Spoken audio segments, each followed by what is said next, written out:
morning, everyone, and thank you for your participation across out here. So, friends, with COVID coming in, we started working across remotely. Okay, working remotely has its share of benefits. Our employees save time, money on commutes, etc., etc. And it also has some downsides. Okay, we all worked hard towards getting our employees to work effectively from home. Okay, as COVID passed by, employees started returning to their workplaces, and we realized that the traditional employee experience became obsolete. Okay, new challenges emerged across constantly, which required us to reinvent employee strategies, engagement, and ensuring that we take care of employee wellness in the hybrid and the virtual setup. Through this session and with the help of all the panelists, we will try and understand what are the steps that HR leaders have taken and plan to take in terms of creating a new employee experience, and what changes do we need to get across in the employee value proposition, okay, which will match across the various generations of people who are working with us at this point of time. Okay, so thanks a lot, all of you, for taking out time. Okay, my first question is for Dr. Tanaya. So, ma'am, with employees returning to their home workspaces, existing employee experience has become absolute. Okay. So, what are the gaps and the opportunities that you have identified, and how do you plan to gear up for the future of workspace readiness? Also, what steps are you taking across for plan in terms of the future of employees at the workplace in a hybrid manner? Can you hear me all right? Yeah. Okay. So firstly, I think that the concept that only people started working remotely after COVID is really not true, because a lot of organizations were working from home. I worked for Accenture and I was actually working from home most of the time. So hybrid work always existed. But the thing is that with COVID coming in, a lot of us had to, we didn't have a choice. We had to shift and work out of homes. And then, when you had to come back, a lot of organizations, look, I work for manufacturing as well. And in manufacturing, you can't remotely do anything because, I'm in pharma and I've been in construction. You have, your offices everywhere. You have construction sites, you have manufacturing sites. You just have to be there. And now what has happened is a culture where it's a hybrid culture, right? And that's what everybody's promoting. Now, what are some of the gaps which happen when you're working remotely or in hybrid? What happens is wellness becomes center stage. Now, when I'm talking of wellness, there are three aspects of wellness. It's financial, mental, as well as physical. And all of us went through this anxiety because some of us or some of our colleagues lost their jobs. So for us as human resources professional, it was essential to keep the employee at center stage and understand what is it that we wanted to do, right? The second step was, how do you engage and how do you ensure that people are with you and understand what is the delivery, what is the broad organizational goal, and therefore how are we trying to transform it. That's the time of digitization, and that's how AI and IoT and everything else started becoming front end, and all of us started, because there was no other option. You just had to digitize yourself, right? So it's about understanding and preempting predictive indices to be able to take those future-ready workforce. And the last part is the future-ready workforce. So how do you ensure that employees are future-ready? So in that sense, how do you reskill employees? How do you ensure that, if you're in an IT organization, things go redundant? So how do you ensure that you're back up? I work in a pharma company where, you need to have new R&D and ANDAs to file. So you need to have constant rejigging of new thoughts. Or for that matter, the startups that have today come in and the myriad of propositions which is there for employees.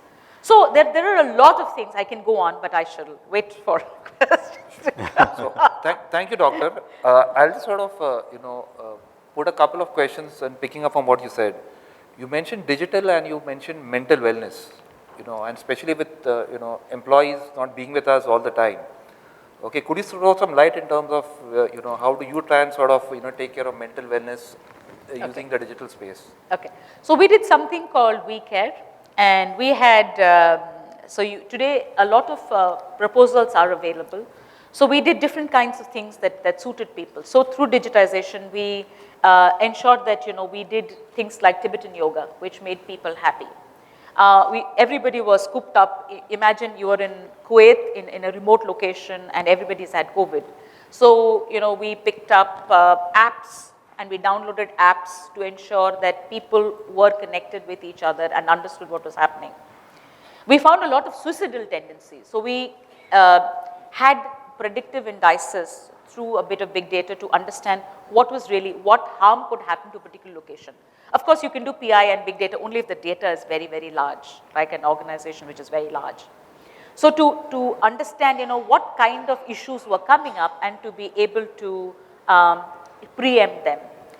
There are tools which are available. I'm not trying to advertise for any tool, but today you are able to understand which employee is having issues, and therefore, as human resources, how do you connect? So who's really not engaged and who's the disengaged, and what is it that they really want? So there are tools available. I can name them, but I don't want to advertise for any company. So thank you, doctor. Thank you. And I'll move it across with my next question, and this is for Rui. So Rui, keeping remote workers engaged is a necessary part of leading a remote team. Okay, without the ability to have organic conversations in the break room or in each other's cubicle, it takes a more concentrated effort for remote workers to engage with each other. A lack of engagement can also lead to isolation and loneliness, a lack of passion for the company's goals and vision. Okay, and hence the employee feeling unhappy and unappreciated. So, so how are you creating a new employee experience apart from just the tech enablement for BAU, and where does wellness fit into the scope of your overall scheme of things? Can you hear me? Yes. Am I audible? Yeah. Okay. So thank you very much for having me over. It's a pleasure to be amongst all and be speaking on this topic. I agree with Tanaya. Actually, hybrid working, which has now become a bit of a norm, was always existing. In our organization, we always allowed people time to work from home. So that was always the policy. And we are a very young company, Godrej Capital. We were pretty much born during the pandemic. So a lot of things we had to kind of do on the go. Now, what happens is when teams are working hybrid, there is that flexibility which comes very naturally. But the challenge which happens is there will be a little bit of a breakaway of 2-3 things. One, how do you assimilate them in your culture? Secondly, how do you ensure that the managers are equipped enough to engage with them? So few things which I feel help a lot is, first is the training of the managers is very important. So managerial effectiveness trainings, and we did that across the organization, where we train managers to understand how they can work with workforces which are not in the same location. Otherwise, what can you do? A small pat on the back, you can walk across, you can have some breakaways, right? So that was one of the first things, to train managers in dealing with hybrid workforces. Secondly, I think in times when your workforce is dispersed, I think the 3 mantras are communicate, communicate, communicate. So a lot of town halls, a lot of sessions on mental wellness, a lot of sessions from the CEOs on how things are working, what's happening in the organization, because the need of the employee to know continues, whether they are working hybrid, whether they are in the office. There's a very strong need, and a lot of about 85% of our entire organization is Gen Z and millennials. So there is a very strong propensity to want to know what's happening. So we did a lot of workshops around telling them about how the company is growing, what are the latest movements, what is happening, why are we doing certain things in the way. Third is recognition. So we launched an online platform to recognize. So gone are the days of the ballroom, the Splendor ballroom where everyone could be called to a common location. Now the workforce is dispersed and they want it like that.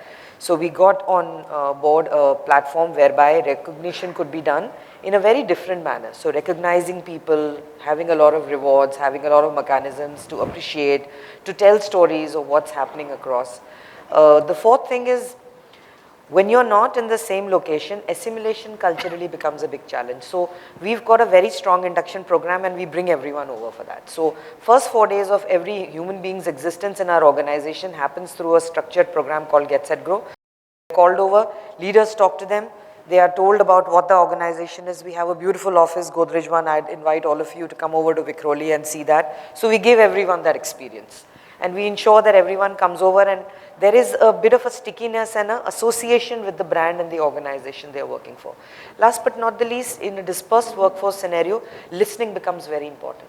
And gone are the days of the traditional listening tool where once in a year you will do one engagement survey, then you will get some data and then HR will run across talking to people about it. So we've launched a chatbot through AI, which talks to people and every day gives me a mood survey of what's happening across the organization. So across their lifespan, in the first 30 days, in the next 60 days, and the questions keep changing. So what you'll ask in the first 30 days, do you have the equipment to do your job well? The next 60 days will be, are you clear about the deliverables of your job? So that gives you a very clear mood score wherever we feel that there are people to connect with or there's some disengagement in the organization, there are cohorts which are not getting recognized, immediately the HR business partner reaches out. Last but not the least, the role of HR business partner becomes so much important, and we ensure that on a consistent basis, the HR business partners are reaching out to people, whether they are at hybrid, whether they are coming to office, whether they are at home, they're constantly being talked to, and there is someone who's talking to them. One last point I wanted to make is on mental wellness. The new generation is, I mean, I'm going to stretch it a little bit more, but the resilience of what the erstwhile generation would be to today is far lower, and you need mental wellness platforms where they know that they can reach out to an objective and a third party. So we partnered with Amaha. We've got mental wellness tools. We've got an app which they can access. They can have chats with counselors. Whenever they are feeling low, they can reach out to someone. So these would be the few ways in which we circumvented this. So thanks, Rui. I think I really like the portion which you guys do across on the chatbot with your employees. And it's a very powerful tool across. Yes. Maybe we'll also get it done. Just want to sort of take a moment to touch base upon what you mentioned about mental wellness. Yes. Dr. Tanaya, you also mentioned about, and me in my role, at Aditya Birla Health and Wellness. Okay, we work with a lot of organizations.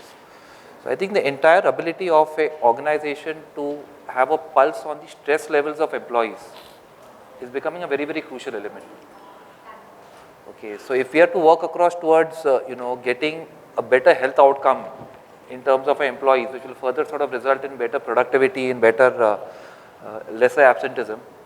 Okay, I think that pulse is extremely important, and we'll talk more about it in some of the questions in terms of what sort of technologies can be adopted to ensure that we get a better daily update in terms of what is the health of the organization. No, so I'll just add to that. See, today you have younger generation which is coming from different cities. And when they come into a particular, like say imagine a person coming in from a remote Kolhapur to a Bombay, suddenly they get exposed and they're not able to handle it, that freedom. So, you'll be, through these apps, you'll be able to predict what is it that is needed. Then when you lose your job, a lot of people have lost their jobs, right? So financial well-being is so paramount, and then people become very suicidal. Not because they want to, but because that's really their being, And of course, the other one is physical, because you never really know what is happening. So you're absolutely right there, yeah. Sure. So moving ahead, my next question is to Kumar. Okay, now employees or organizations, employee value proposition is the value that it offers to its employees and is further lived as a way of life within the company. To be the employer of choice, there is a constant need for a competitive employee value proposition, which multiple generations being a part of the workforce, okay, having varied value propositions that they resonate with.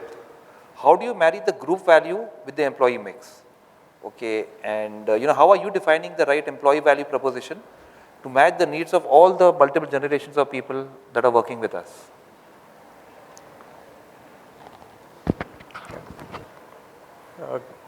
Thank you for the very interesting question. We have heard two speakers talking about hybrid work needs, and obviously it existed earlier in certain industry, not everywhere. And post-pandemic, it has spread to many companies, industry verticals, etc. But here is a company where There is no hybrid model. It's all work from office because that's the nature of business as such. And when the whole world was talking about what to do in this pandemic, people were working from home. Here was the company who was setting up a new plant, recruiting people, all on the grounds, of course with all precautions and permissions. And immediately when pandemic was getting over, commercial production was launched, and then more people came on board. So it's very different ways of thinking. How do you connect with people? How do you create that employee value proposition through experience, distinct experience? And the experience, when I say here in this organization, everybody right from bottom downwards was thinking that when we are talking about new normal, what is this new normal? Which will work for us? It's not somebody is doing something, so can I also go and do this? So during that conversation in the boardroom, is that let's go to the sites and discuss there rather than sitting in the corporate. So everyone went to sites. Their discussion was around what people expect us to do. And therefore, what came up that it needs to be highly customized within the organization. Customization has to be done based on the expectations of people across generations. So what younger generations expect from the organization would be very different from people who have been in the organization for 30 years. And we have people who have spent longer years with the organization. So accordingly, we started creating initiatives. So there are a lot of things happening in the organization across. There was a conversation with younger set who said that there should be global posting. We have presence outside India. So then we started looking at what are the competencies needed outside, plus cultural orientation required quickly, because they can't wait. There is impatience has set in. So if you ask people to wait, they would quit because the opportunities have also grown all over. So we created fungible talent. And to do that, of course, there were multiple initiatives. We can talk about that later. But then we created and we moved people out. Not only to different locations globally, also out of function. So we said, why not people can move across businesses? And earlier, you might say that, oh, this is kind of job rotation. It's not typical job rotation, because it's we can discuss a little more in detail later. But this was more focused towards career aspiration of people. If somebody wanted to move, and we have example, this organization has been very progressive for a long, long time. One of our CEO who joined the company as trainee in finance, and he has become CEO of a specialty steel solutions business division. We have CEO who was in commercial function, has become CEO of a steel division. So this is all happening across. And that happens when we create values very distinctly for people. Also, clubbed with this, one thing what I heard that two colleagues talking, and I subscribe to that, but here in this organization, something when I was tossing up this, that during pandemic everybody was talking work from home and we are creating that flexibility, was it decision of the top, or it was also people appreciated that? So I did some discussion with people across, and that was management by walking across what I heard in the morning. So going to shop floor, talking to people at their place, and honestly I'm telling you, not even a single person told me that we didn't appreciate this, it was forced. Everyone appreciated, because even the families were involved about safety system created at the workplace. They created videos that how we are taking care of workplace, how we are taking care of your spouse or children or your wife at work. And then all the people who were working in the factories and their wives were at home, engagement programs were created for them as well. And that also comes naturally because within the group we have diversified businesses. We have home textile business at the same site where we have pipe business and a steel business. So we went around and spoke to the women folks there at home and said that whatever time you have available during the day, you can come to the Spun Center where you can create and we'll train you. So this is how we have created values all across the family. All our workmen, traditionally what we call worker, workmen, etc., they are called associates. How do you create pride at work? And we said that you are running the company. So what do you want to do? And therefore, whatever suggestions came, huge investments were done for engagement of people on the sites. So these things really created a lot of buzz around. And the whole theme was how do we create meaningful work for people and yet challenging assignments, and that has helped. You spoke about mental health. Yes, that's important to address. Rewards, important to address, but we said we will do all reward programs in person. So people were called and they were happy coming together with all norms in place, and that created more being together, establishing connect. And that we have been also noticing, because we did some study, that it has actually taken the productivity up and no problem on the health. So what we did in between, we looked at spiritual health. We said mental health is good, but how do you bring this spirituality at work? And therefore some initiatives were run. And right from top down, everyone involved. Because if seniors are there, people also connect better. Otherwise, oh, these people are sitting in corporate, they don't come to sites, they move around with a lot of cautions and there is nothing for us. Actually, we go first and then we can lead by example. So these were some of the things what we did, and more insights. If you want, we can share. Thanks. If I can add a little bit. So in fact, whereas Voltas Beko is also a manufacturing organization and also as little older than your organization, but one of the things that we found that was very effective, this was also launched during COVID.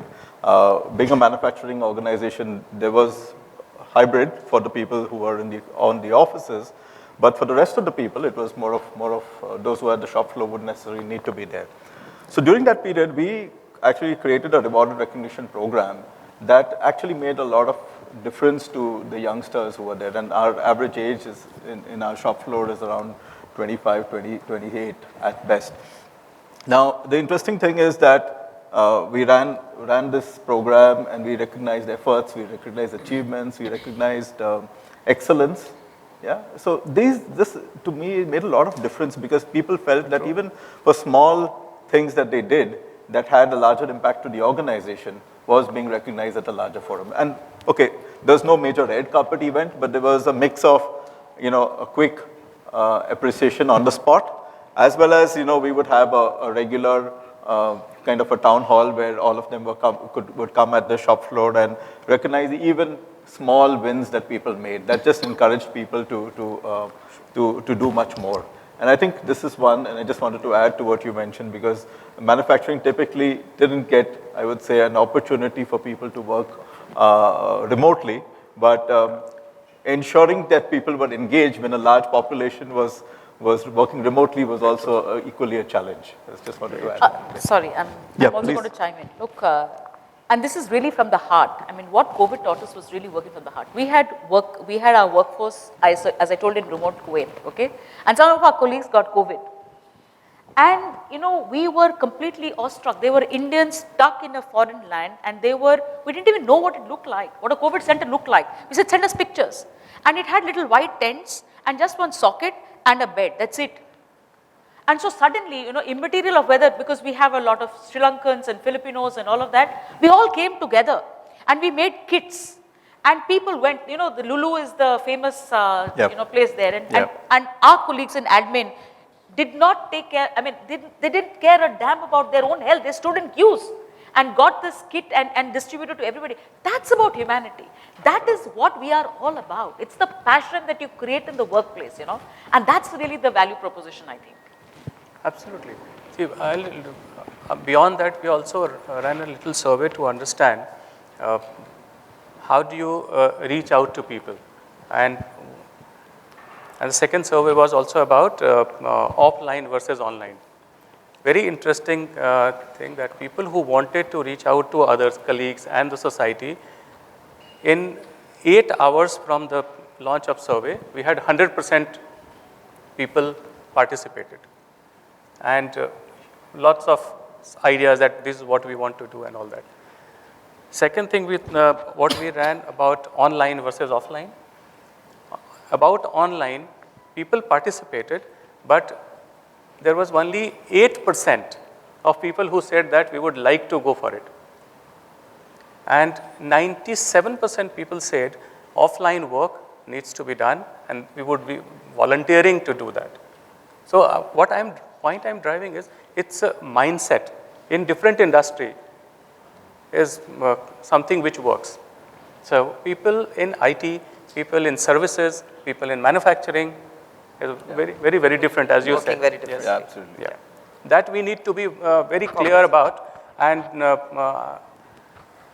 the people, I always tell the people in the fraternity in HR that don't carry your initiatives, what you have done in the past organization to the next organization. Absolutely. It will never work. It's what we need to understand business, we need to understand psyche of people, we need to understand aspirations of people in that organization, in the context of that business, and then we need to decide what will work here. Yeah, so thank you. Sure. So thanks everyone across for your comments, and it's indeed very impressive that you started a new plant in COVID. Courageous as well, actually. Yes, that's true.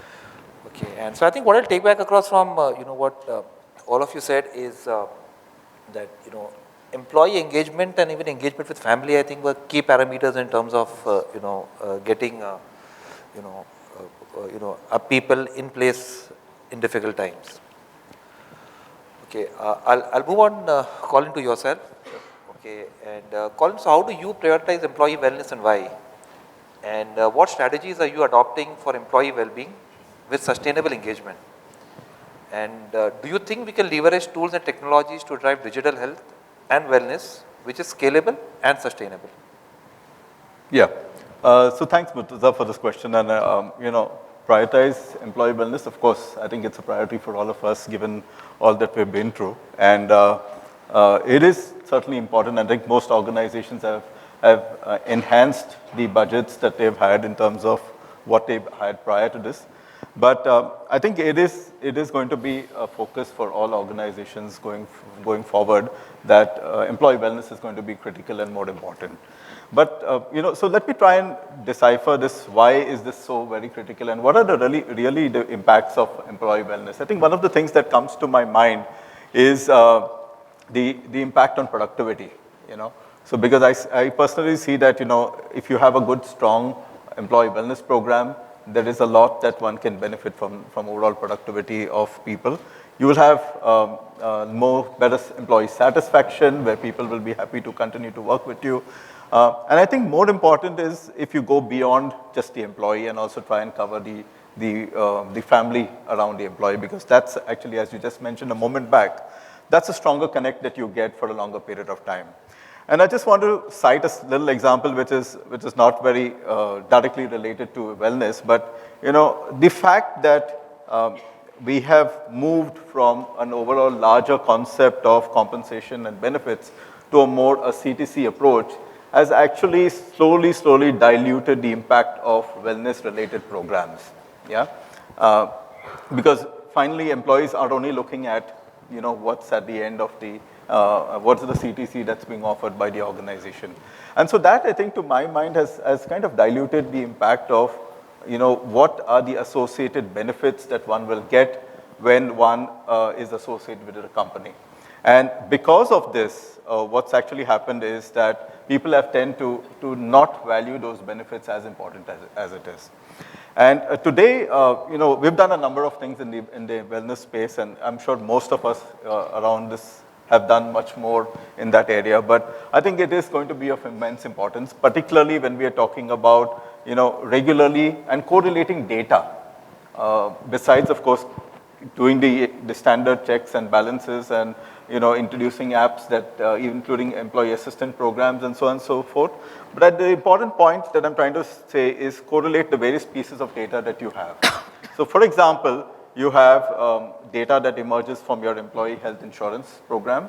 You have data that emerges from your leaves taken by employees, and if there are sick leaves, so that's important to look at, that second data point. The third data point is absenteeism that takes place at the factory or wherever. If you try and correlate all that data, that is going to give you a lot of information in terms of what is the health index of your company, and therefore what do you need to really take, and what preventive measures that we need to take. A lot of us do a lot of measurements, but how much of action is really done? So most of us, I think all across in this room, would probably have annual health checkups for employees, right? The important thing is not just a checkup, but have you taken any action over that? The second important thing is, how are you tracking the progress of the employee or the family if they're covered as well? Is the progress linearly improving over a period of time? Then I think that's the direction that you want to improve. So the fact is that we look at wellness not as a standalone initiative or a standalone benefit that one would want to give, but actually about improving the health of your organization over a period of time. You mentioned about the digital part of it, and that's the reason why I said capturing data and putting that data into meaningful use is going to be very, very critical, because that is going to help you predict and also help you take necessary arrangements in terms of improving the health index in the company.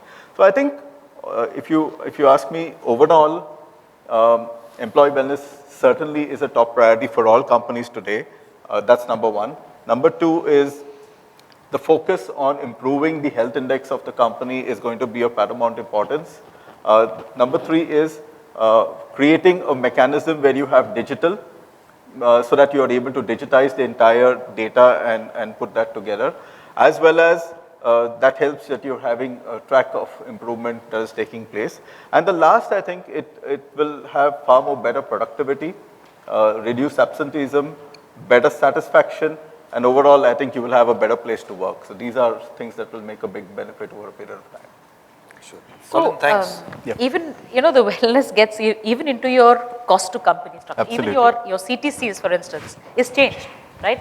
So today we had a typical CTC that, everybody used to have. Now people are, when we started having this COVID, we introduced things like a broadband. Instead of a phone allowance, you introduced a broadband allowance. You introduce an allowance for your chairs, right? And today if you look at insurance schemes and go back and check with whoever is your insurance provider, you can actually have insurance, we say, okay, for this level, this is the amount. But you can actually club it with your health membership and, club membership and stuff like that. Your compensation, you can decide that, look, you know that at the end of the month you get X amount, right? So today you have companies which tell you that you can take portion of your salary, in whatever point in time that you want for an emergency. So there are a lot of thinking which is happening because of all of this which has happened. So I think that wellness element has got into, whether it is talent acquisition, whether it is training, whether, so that wellness element and to digitize the entire workspace. I think that has got into everything that we're doing today. Sure. So thanks a lot, Dr. Tanaya. And I'll just pick up across from what you guys mentioned. So, I think the journey that, I'm into insurance. Health insurance is my bread and butter. I think traditionally, we have always been paying for inpatient hospitalization for employees. Okay.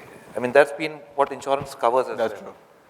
I think post-COVID, there's a large realization coming across that, it's a lot more cheaper, apart from helping employees being more healthy, more active, blah blah blah. If you keep the employee out of hospital. Okay, so as all of you mentioned as well. Okay, companies which do the journey of know your health, okay, health and get rewarded. If I may break it into these three sections, okay, wherein the attempt is to use across technology, and how can you figure out what is the health of the employees individually and the organization at large, Right. which is like a health index column. Absolutely. What you mentioned across. In our learning, when we work across organizations, around 30% of our employee workforce, and this data is more on the services sector, it's not so much from the manufacturing side, is either medium or high risk. Okay, and then mature organizations run across programs which are what you call as a condition management program. Okay, it's a 3-month or a 6-month program, and thereafter again when you run sort of a know your health, a health checkup or health assessment, okay, there's a distinct improvement in terms of the health index of organizations and the productivity of the employees who have undergone these programs. So I think that's something which I would urge all of you sort of to think it over in terms of your own organizations. So moving ahead, Sudhir, on to you. My last question. You are from the tech side. So my question to you is, with the rise in employees coming back to office, okay, as and somebody like Kumar's office, where everybody is back to office. Same here. They never went away. Okay. So what is the on-site readiness that organizations have in terms of supporting return to office programs? Sure. Thanks, Murtaza. And speaking at last helps you hone your listening skills. Of course, with the risk of running out of ideas, because my fellow co-panelists have spoken wonderfully on a lot of these aspects. With your permission, Murtaza, let me little deviate and then come back to the point. Last week we celebrated Women's Day, and I think a human resource professional, as I read, 60% of them are women. So can we have a round of cheer for all the women in the house and in your family? Thank you. Now that we have your... something we got a helpline as to why we're not celebrating Men's Day. We definitely need that. And now that we have your renewed attention, let me, talk about this. I am super excited to be part of this panel for the fact that we have pharmaceutical, we have consumer goods, we have finance, we have manufacturing, and infrastructure business, which brings us wide range of employees, who are covered in various aspects of businesses. So I'm trying to articulate it in 3 ways. One is for whom it's absolute WFO, work from office. Then there are pieces where it is a hybrid, so which means they have to come to office at some point in time, all of them. It could be a 30-30 or 35-30 or likewise, the breakup could happen. And the third one is absolute work from home. So these are the 3 sections. Now, when we look at this, you would find a majority of them have to come to the workplace, right? And when they have to come to the workplace, there has to be enough incentive for them to come to the workplace, feel safe, feel, kind of taken care of, and then do their regular business aspect. I am bringing a point from the previous session, which Umar has said, the elephant anecdote. Now, that takes us back to our school days of survival of fittest. They know that they have to walk these days, otherwise they'll not get that water, food, or whatever.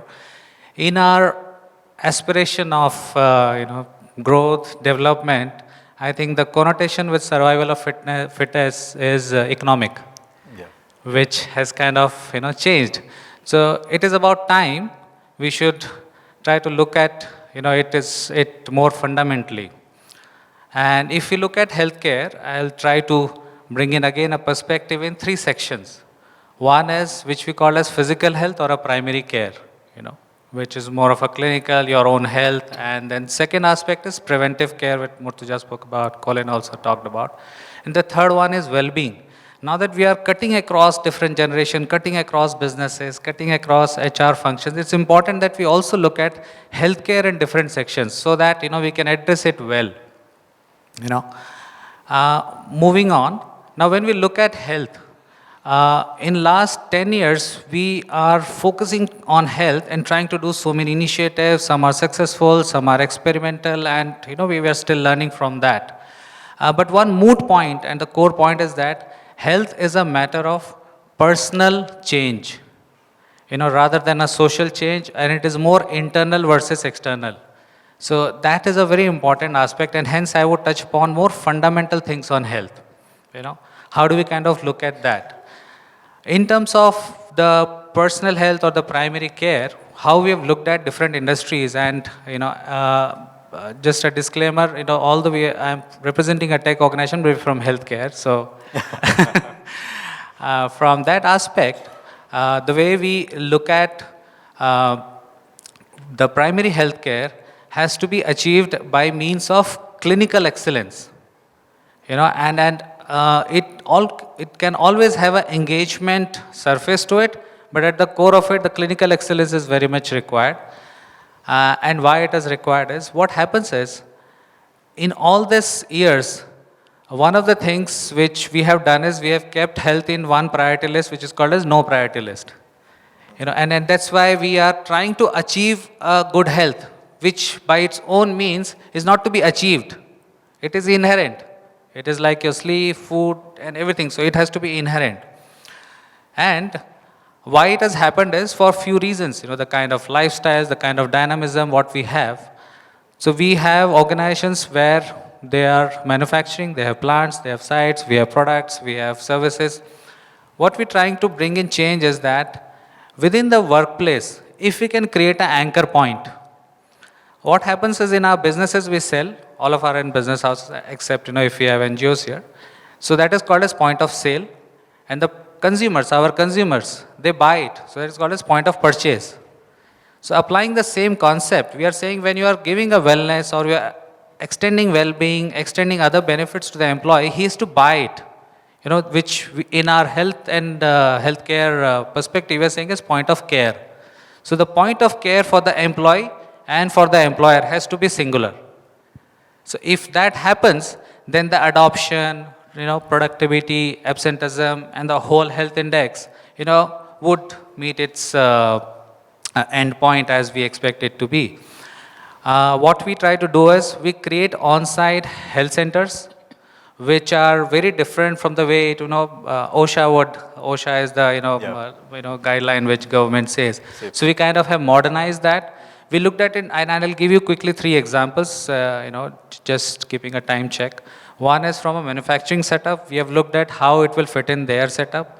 Then we also looked at a travel company, which is very techno-prone.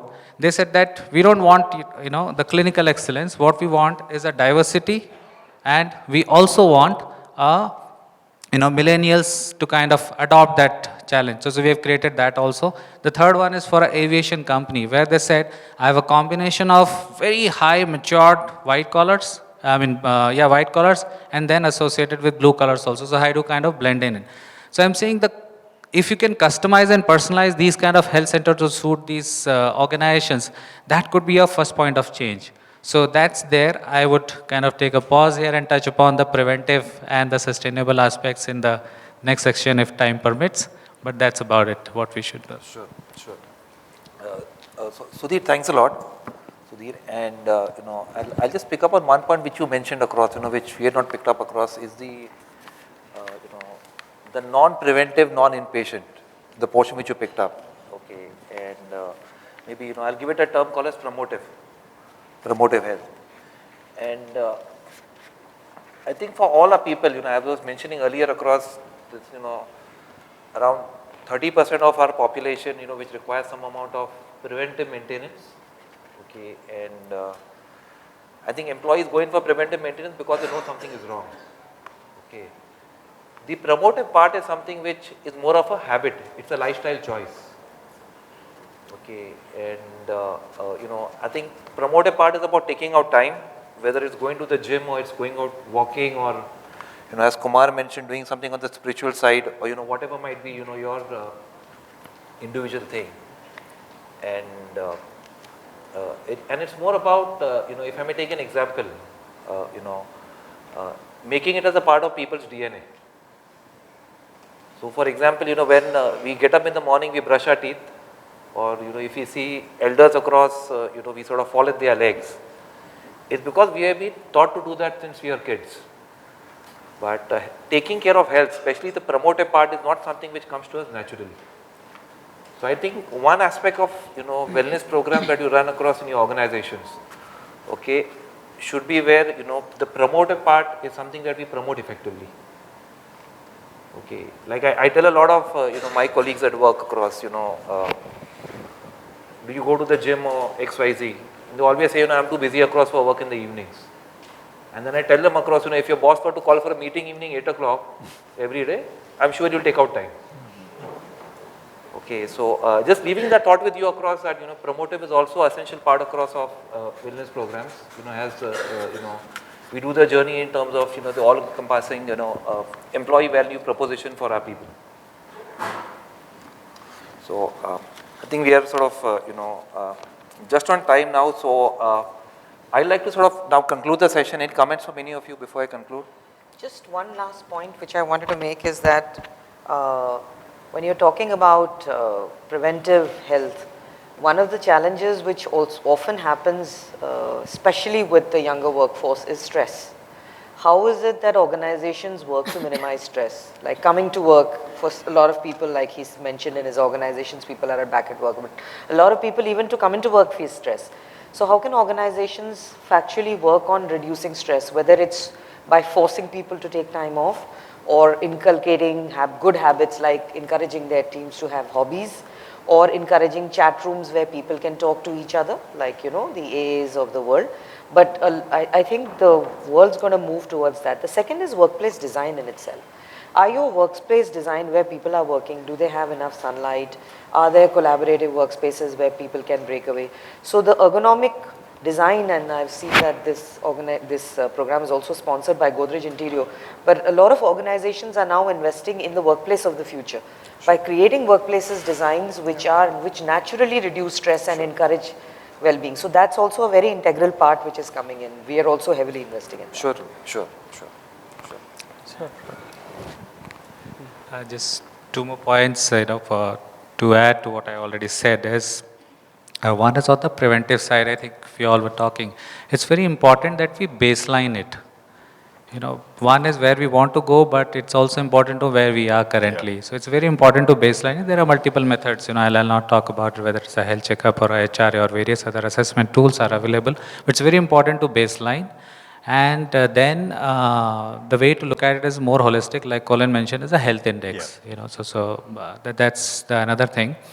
And we should also look at from a soft intervention to a design-based intervention, which I think was also mentioned, is when we look at soft intervention, it is part of the entire offering somewhere. When it is a design intervention, then we are saying from engagement, to culture, and then to policy making. Yeah.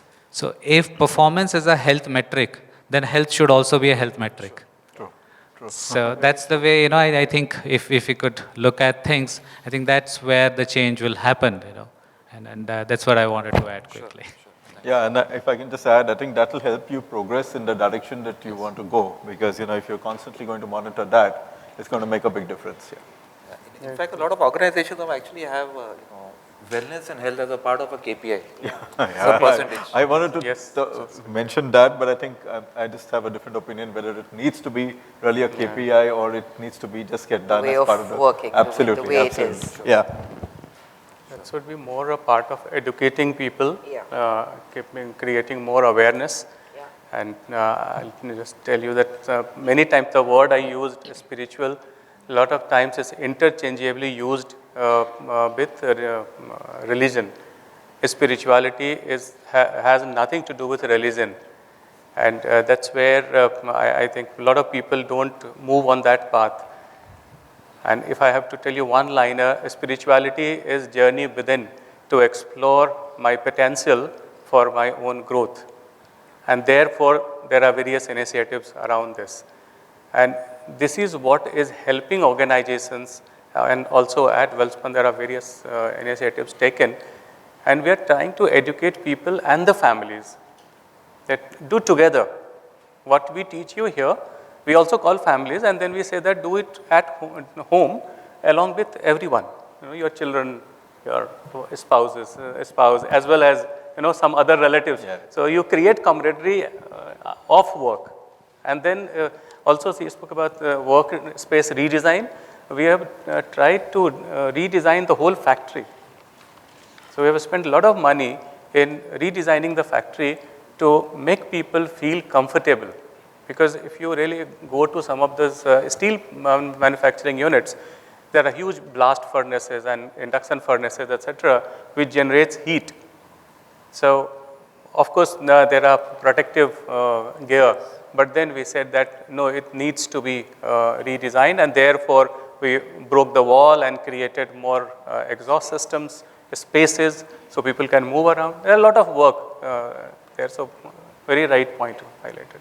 Similarly, we also, at a shop floor level, brazing is a very important area, which is part of the process for refrigerators.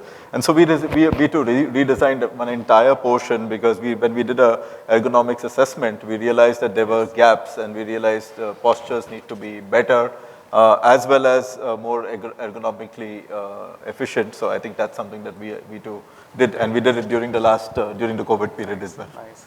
Sorry for re-speaking, but it just made me to add a candid point that your road to absolute nirvana goes through a digital nirvana first. So that's the kind of involvement we have in the digital sphere, and the wellness which we do should not make them use more of technology. So that's the kind of balance which we have to strike in. In that spirit, we try to bring in technology, but in the end, they use more technology. Which is the anti-purpose, of why we are doing it. For example, you tell somebody to leave smoking, in that stress, he'll take 10 more puffs. So, that's the kind of. So I think it's about being happy within. I work for a tech company. I work for Accenture, and the tech hub that you had, as you come in as a guest, you have a chatbot that welcomes you, and that little bot, it kind of welcomes you in. If you look at the cyber space, as you go in, you have the black hats, the white hats and the black hats, and you actually see, how, in that particular session, I remember McDonald's had been hacked, and, you actually saw what was happening. And it's very intriguing. And then, you sat, and then he did this, and then the entire thing, just disappeared. And then did this, it came back on. So I'm saying that, it's a world of possibilities today. But I think it's about your internal happiness. What makes you happy? And how do you drive, and how do you channelize that energy, and how do you build passion into anything and everything that you do? Because like you said, there are so many different workforces. One size doesn't fit all. For the youngsters, it's about breaking the vision, making them excited. About the middle, the people in the middle, they're really wanting a steady career. They want to go back to their families. They have probably children coming up. How do you build extensions of the workplace to their families? So that's what's important. For the people who are retiring, it's about ensuring that how do they actually have an end in the organization, which makes them happy and then gives them memories. So I think it's all of us are on a journey, and all of us want to make our organizations a great place to work for. Yeah. And it's about being able to cope with what is the environment around you. And one size doesn't fit all, really. So I'll just pick up on the last point, Dr. Tanaya, that I think it's important for us to give every employee a purpose to sort of connect with work. Yes. I think that's a very important item for all of us. So I'll now leave the floor open for any questions that any of you might have for us.